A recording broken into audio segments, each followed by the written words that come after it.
Have you ever had one of those days where everything just feels off? Maybe you misplace your keys, maybe you forget a name. It's a strange, fleeting feeling of displacement. Now imagine that feeling amplified 1,000 times. Imagine you land at a busy international airport, ready for a normal business trip, only to be told by armed security that your home country, the place you were born, the place you've lived your entire life, does not exist.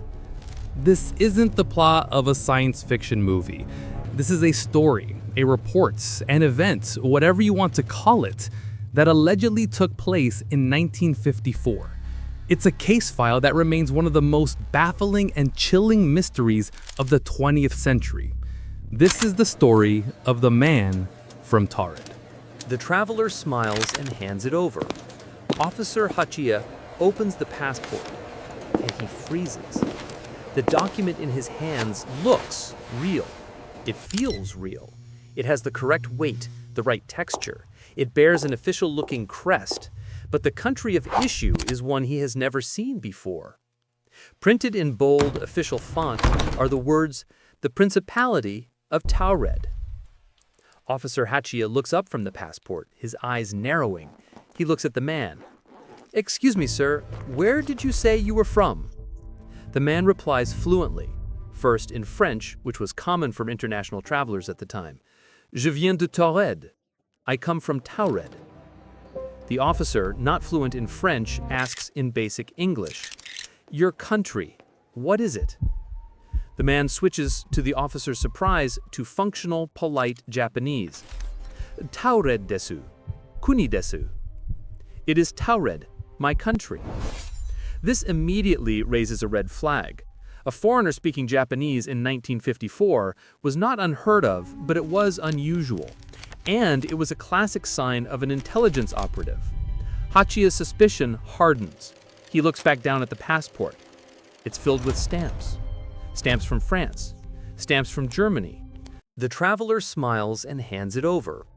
Officer Hachia opens the passport, and he freezes. The document in his hands looks real. It feels real. It has the correct weight, the right texture.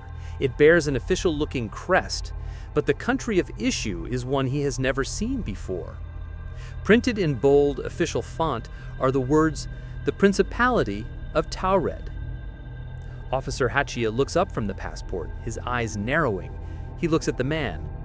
"Excuse me, sir, where did you say you were from?" The man replies fluently, first in French, which was common for international travelers at the time. "Je viens de Taured. I come from Taured." The officer, not fluent in French, asks in basic English, "Your country, what is it?" The man switches, to the officer's surprise, to functional, polite Japanese. "Taured desu. Kuni desu." It is Taured, my country. This immediately raises a red flag. A foreigner speaking Japanese in 1954 was not unheard of, but it was unusual. And it was a classic sign of an intelligence operative. Hachia's suspicion hardens. He looks back down at the passport. It's filled with stamps. Stamps from France, stamps from Germany, stamps from Italy, and, most unnervingly, stamps from Japan. Multiple stamps from previous business trips. "One moment, sir," Officer Hachia says. He picks up a telephone and makes a call. 2 minutes later, 2 armed airport security guards arrive. They don't approach the man with aggression, but with a cold, firm professionalism. "Sir, please come with us." The man from Taured is escorted from the bustling airport terminal into a small, windowless back room, an interrogation room. The air is stale. A single fluorescent bulb hums overhead. 2 grim-faced officials in dark suits are waiting for him, along with a translator. The lead interrogator gestures for the man to sit. The interrogation begins. It will last for 8 hours. "What is your name?" The man gives his name. Let's call him John. "Where are you from?" "I have told your officer. I am from Taured." "Where is Taured?" He looks at them as if they are mad. "It is in Europe, between France and Spain." The interrogators look at each other. The man is describing the location of Andorra.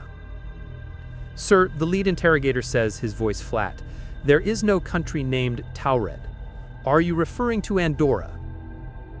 Now, John becomes visibly agitated. Andorra? I have never heard of this Andorra. My country is Taured. It has been a principality for nearly 1,000 years. How can you not know this? The interrogators are not impressed. This is exactly what a spy would do, stick to a cover story with absolute conviction. They demand the rest of his documents. He opens his briefcase. Everything inside is consistent with his story. He has a driver's license issued by the government of Taured. He has a checkbook linked to an unknown bank, the First National Bank of Taured. He has a thick wallet full of currency. He has French francs, German Deutschmarks, and a large bundle of colorful bills they don't recognize. This, he says, is the Taured lira. Everything is a perfect, internally consistent fiction. The interrogators decide to check his travel story. Why are you here in Tokyo? For business. I have a meeting with a subsidiary, the company X. He provides the name of a real Japanese corporation. Who are you meeting with? He provides a name, let's say Mr. Tanaka. What hotel are you staying at? He provides the name of a real, prominent Tokyo hotel. The interrogators see this as the first crack in his story. These are real, verifiable details. They will make the calls. This is where his story will collapse. One interrogator leaves the room to use a secure line. He calls the Japanese company first. He gets through to the executive. Yes, the executive says, we are expecting a visitor today from our European partner. The interrogator smiles. Mr. John, from Taured. There is a pause on the line. No, the executive says, confused. We are expecting a Mr. Dubois from our partner company in Brussels, in Belgium. I have never heard of a Mr. John or a country called Taured. The interrogator hangs up. His face is grim. He makes the second call. The hotel. Yes, the hotel reservationist says, we have a reservation for that company. For Mr. John. No, sir, the reservation is for a Mr. Dubois. The interrogator walks back into the room. The air is thick with smoke and suspicion. He sits down. No one is expecting you, Mr. John. The company is expecting a man from Belgium. The hotel is expecting a man from Belgium. You are lying. The man from Taured slams his hand on the table. Genuine, terrified panic is now visible in his eyes. This is impossible. It is my company. I have been on these trips for 5 years. Look at my passport. He throws the passport onto the table. Look, your own stamps from 1952, from 1953, that I come from a non-existent country then? The interrogators look, and the blood runs cold. There they are. Official, ink and press Japanese immigration stamps. Dated, correct. But they are stamped onto a passport from a country that does not exist. A country that has never existed. The interrogation has reached a total, terrifying impasse. The man is either the most brilliant, elaborate spy they've ever encountered, or he is telling the truth, and the officials are not sure which is worse. They bring in a large wall map of the world. Sir, the lead interrogator says, his voice softer now, please show us where Taured is. The man from Taured stands up. He walks to the map without hesitation. He points to the small patch of land nestled in the Pyrenees Mountains, bordered by France and Spain. It is here. The interrogator traces his finger. Sir, that is the Principality of Andorra. The man steps back, his face pale, his breathing heavy. He looks at the map, then at the men, then back to the map. No, that's wrong. This map is wrong. This is a joke. Where did you get this map? Andorra? I have never heard of Andorra. This is Taured. It has always been Taured. He is genuinely, utterly lost. He is not acting. The interrogators, hardened men trained to detect lies, can feel it. This man, for all intents and purposes, believes what he is saying. He is experiencing a profound break from reality, or perhaps they are. It is now very late. 8 hours have passed. The officials are exhausted and deeply unsettled. They have a man with a perfect passport from an impossible country. He has knowledge of their city, of local companies. He speaks their language, but his entire identity is a phantom. They cannot let him go, but they cannot arrest them. On what charge? Coming from Taured? They make a decision. They will detain him. They will hold him overnight and contact higher authorities in the morning. This is now a matter of national security. They escort the man out of the airport to a small, secure hotel nearby, one managed by the airport authority for such situations. They place him in a room. It is high up on the 15th floor. The room is simple: a bed, a desk, a telephone. The single window has the heavy lock and no balcony. It looks out over the city, a sheer 15-story drop to the street below. The lead interrogator speaks to the man one last time. "You will stay here. Do not try to leave. We will resolve this in the morning." The man just sits on the bed, staring at the floor, looking like his entire world has just dissolved. He says nothing. The interrogators leave. They lock the heavy door from the outside. And to be absolutely certain, they post 2 armed security guards directly outside the door. We'll call them Officer Tanaka and Officer Kenji. They are given explicit instructions. This man is not to leave this room under any circumstances. Tanaka and Kenji take their posts. The hallway is quiet. The entire night, they do not move. They do not hear a sound from inside the room. No phone call, no struggle. Nothing. Morning comes. The lead interrogator and his team arrive at the hotel. They look tired but resolute. They approach Officer Tanaka and Officer Kenji, who both stand stiffly at attention. "Any problems?" the interrogator asks. "No, sir," Tanaka replies. Complete silence. All night. He is inside.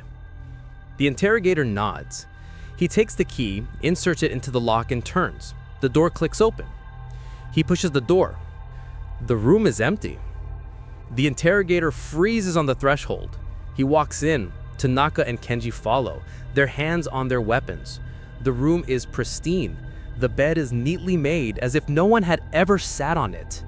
The man from Taured, the man who called himself John, had vanished from a locked room on the 15th floor, guarded by 2 armed men, without a sound and without a trace. The interrogator, in a cold panic, picks up the phone. He calls the main security office back at Haneda Airport. "The evidence! Check the evidence room, the passport!" He listens. The color drains from his face. He hangs up the phone. He turns to his guards. "His documents," the interrogator whispers. "The passport, the driver's license, the fake money, they are gone." At the exact same time, the man vanished from his locked hotel room. His impossible artifacts, which were being held miles away in a secure evidence locker at the airport, had also vanished. It was as if the man from Taured, and all proof of his existence, had been erased from reality. The Japanese government, it is said, was baffled. The 2 guards, Tanaka and Kenji, were interrogated for weeks, but their story never changed. They saw nothing, they heard nothing. He was in the room, and then he was gone. The case was quietly buried, a national embarrassment, an impossibility. So, what happened? What did those officials at Haneda Airport witness in 1954? This is where the story leaves the realm of a police report and enters the world of the profound. For the next 60 years, people have tried to explain the man from Taured. There are 3 main theories. The first, and the most boring, is that it's a hoax, that the entire story is an urban legend, a friend of a friend story that got written down. It first appeared in books about the unexplained in the 1980s, and it's easy to dismiss it as fiction. But there's a problem with that. The story is too specific. The detail about the hotel, the 1954 Japanese security mindset, the checking of the company and hotel reservations, the internal consistency of his documents, it feels less like a ghost story and more like a deeply confusing bureaucratic report. It's too mundane in its details to be a simple, sensationalist hoax. And if it was a hoax, who was it for? What was the punchline? The second theory, he was a spy, an incredibly elaborate one. This was the belief of the interrogators at the time. But the more you think about it, the less sense it makes. Think like a spy. Your goal is to blend in, to be invisible. If you're going to forge a passport, you forge one from a real country. You make your cover story as boring and verifiable as possible. You say you're from Belgium, just like your contacts are expecting. You absolutely do not invent a non-existent country, print fake money, and create documents that are guaranteed to get you detained at the border. You do not pick a fight with the most meticulous customs officers in the world. And let's say he was a spy, and this was all some bizarre double bluff. Fine. How did he escape? How did he scale a 15-story sheer wall from a window locked from the inside without making a sound? And more importantly, how did he simultaneously teleport his documents out of a locked evidence room miles away? The spy theory explains the why, espionage, but it completely and utterly fails to explain the how. It replaces one mystery with an even greater one. This leaves us with the third theory, the one that is so fantastic, so terrifying, that it's the only one that seems to fit all the impossible facts. The theory of a parallel universe. Stay with me here. Modern physics, specifically string theory and M theory, speculates about the existence of multiple dimensions, multiple universes, all stacked on top of each other, vibrating at different frequencies, like pages in a book. What if, just what if, these universes are not always perfectly separate? What if on rare occasions, a person can accidentally slip from one page to the next? What if the man from Taured was telling the absolute truth? What if he lived in a universe almost identical to ours, with a France, a Spain, a Japan, but in his universe, the land between France and Spain was not named Andorra, but Taured, and had been for 1,000 years. Imagine his day. He wakes up in his home in Taured, he kisses his wife goodbye, he goes to the airport. He gets on a plane to Tokyo, a trip he's made 5 times before. He reads a magazine, has a drink, and lands at Haneda. But the plane, or perhaps just he himself, has somehow slipped. He steps off the plane not into his Tokyo, but into our Tokyo. He walks to the customs desk, a confident businessman, and hands his passport to an officer who, for some insane reason, has never heard of his country. Imagine his 8 hours in that room. Imagine his growing, suffocating terror. These men are showing him a wrong map. They're telling him his home doesn't exist. They are asking him about a place called Andorra that he has never heard of. He is not a spy. He is a castaway, adrift in a world that looks like his, but is fundamentally impossibly wrong. He is perhaps the loneliest man who has ever lived. And his escape? Well, in this theory, it wasn't an escape. It was a correction. Perhaps the multiverse, the fabric of reality itself, recognized the error. It saw something that didn't belong. And just as a body rejects a foreign object, reality rejected him. He was pulled back to his own dimension. He didn't walk out of the room, he simply ceased to exist in ours. He was edited out. And in a final chilling act of cosmic housekeeping, reality erased all proof he ever was here, pulling his passport and his strange money back with him.